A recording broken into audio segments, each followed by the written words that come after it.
আসসালামু আলাইকুম। নতুনদের জন্য নিয়ে আসলাম 40 এবং 42 বডির সালোয়ার কাটিং এবং সেলাই ভিডিও।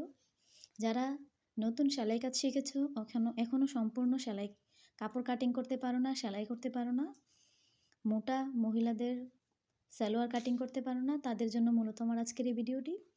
এই ভিডিওতে আমি দেখাবো কিভাবে 40 এবং 42 বডির কল্লি সহ সালোয়ার কাটিং করবে। আমি এখানে 42 বডির সালোয়ার কাটিং করার জন্য কাপড় নিয়েছি 1 গজ 6 গিরা।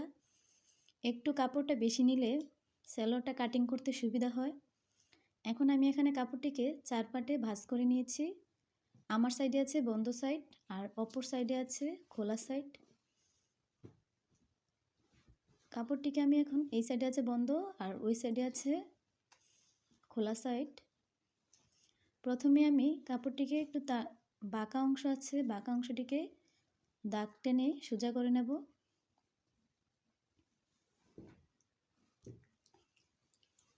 এক ইঞ্চি একটু বেশি আধা ইঞ্চি কাপড় রেখে একটা দাগ টেনে নেব। আমি এখানে পায়জামার লম্বা নেব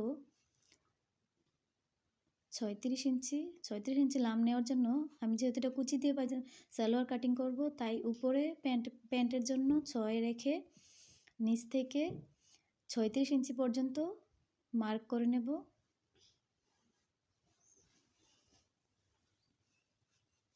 উপরে 6 ইঞ্চি এক্সট্রা রেখে প্যান্টের জন্য নিচে 36 ইঞ্চিতে একটি মার্ক করে নেব। এখন স্কেল দিয়ে দাগ টেনে নেব।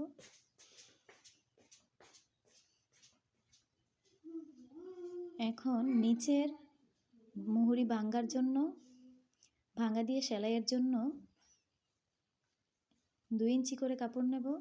এক্সট্রা 2 ইঞ্চি করে কাপড় নিয়ে নেব।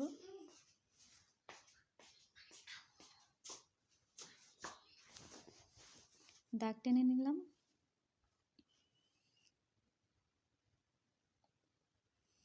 এখন আমি পায়ের মুখ নেব 7 ইঞ্চি। 7 ইঞ্চিতে দাগ টেনে 1 ইঞ্চি এক্সট্রা নেব সেলাইয়ের জন্য।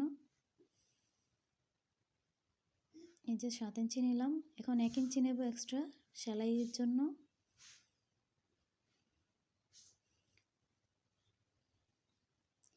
মোটা মহিলাদের জন্য হাইটা একটু বেশি চওড়া দরকার, তাই উপরে প্যান্টের জন্য 6 ইঞ্চি কাপড় এক্সট্রা রেখে নিচে আমি, যেহেতু আমি এটাতে কল্লি হবে, তাই 16 ইঞ্চিতে দাগ টেনে নেব।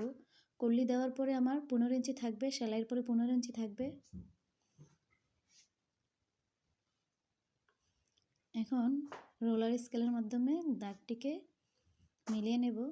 আর বন্ধুরা, তোমরা চেষ্টা করবে এই রোলার স্কেল দিয়েই সবসময় কাপড় কাটার, তাহলে তোমাদের কাপড় কাটার শেপটা দেখতে সুন্দর দেখাবে।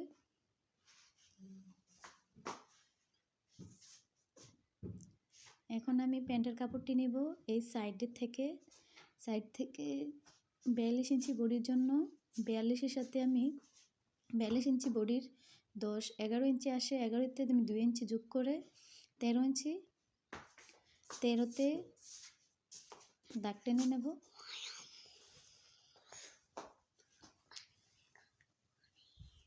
এখন আমি কাপড়টিকে কেটে নেব। সাইডের এক্সট্রা কাপড়টি কেটে নিচ্ছি আগে।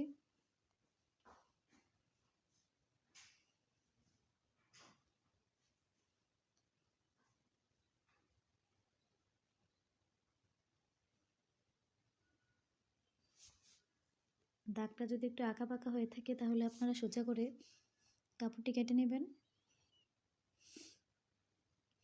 আর বন্ধুরা, যদি আমার ভিডিওটি তোমাদের ভালো লাগে, প্লিজ চ্যানেলটি সাবস্ক্রাইব করে দিয়ে পাশে থাকো।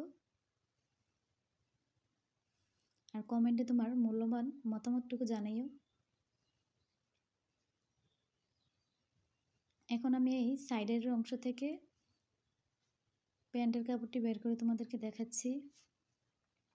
তোমরা অনেকেই এই সাইড থেকে প্যান্টের কাপড় বার করতে পারো না, তাদের জন্যই আমার আজকের এই ভিডিওটি। প্লিজ তোমরা মনোযোগ দিয়ে দেখবে, তাহলে তোমরাও শিখতে পারবে।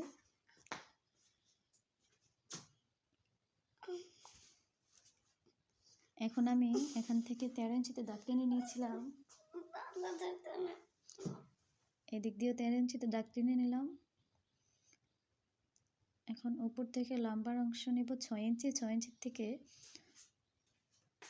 7.5 ইঞ্চি নেব, কারণ এখানে আমার নেতের কাপড়ের জন্য নেতের জন্য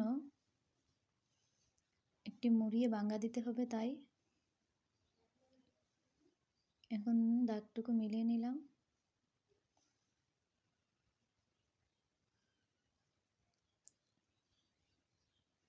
কাটিং করে নেব।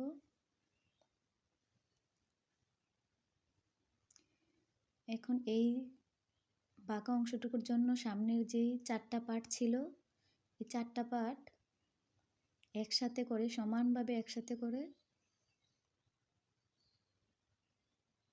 সমানভাবে করে নিতে হবে, না হলে আঁকা বাঁকা হয়ে যাবে। এটার উপরে রেখে আধা ইঞ্চি কাপড় একটু বেশি রাখতে হবে সেলাইয়ের জন্য। এখন আমি 13 ইঞ্চিতে মার্ক করব, আর উপর থেকে 7.5 ইঞ্চিতে মার্ক করে এখন স্কেল দিয়ে দাগ টেনে নেব, সমানভাবে দাগ টেনে নেব।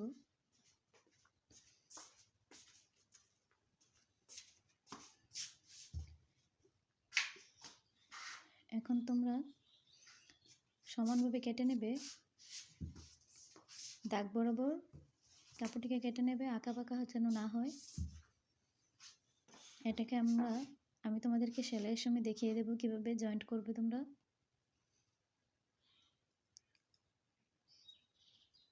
এখন আমার সালোয়ার কাটিং শেষ, তোমাদেরকে এখন সেলাই করে দেখাবো। তার আগে রয়েছে কলির কাপড়টা তোমাদেরকে দেখিয়ে দিচ্ছি কিভাবে কলির কাপড় কাটবে। এইভাবে বাঁকা করে নিয়ে একটু আর করে কলির কাপড়টি কেটে নেবে।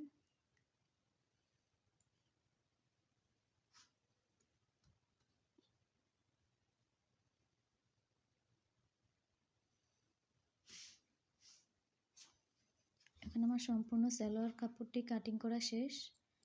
এখন তোমাদেরকে আমি সেলাই করে দেখাবো।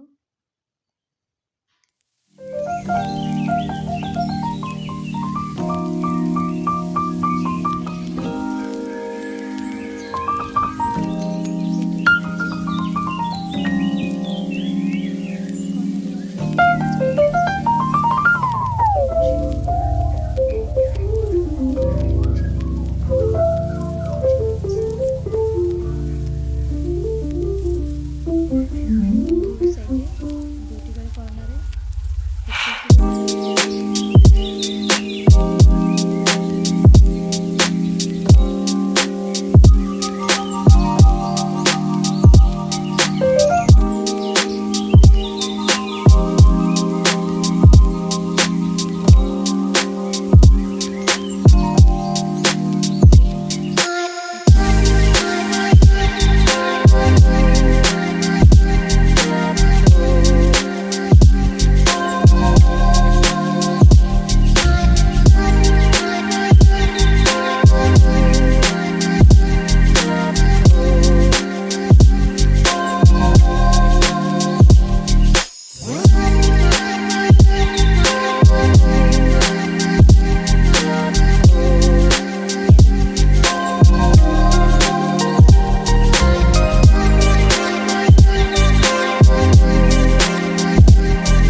ভাঁজে আর অপর সাইডেও ভাঁজে।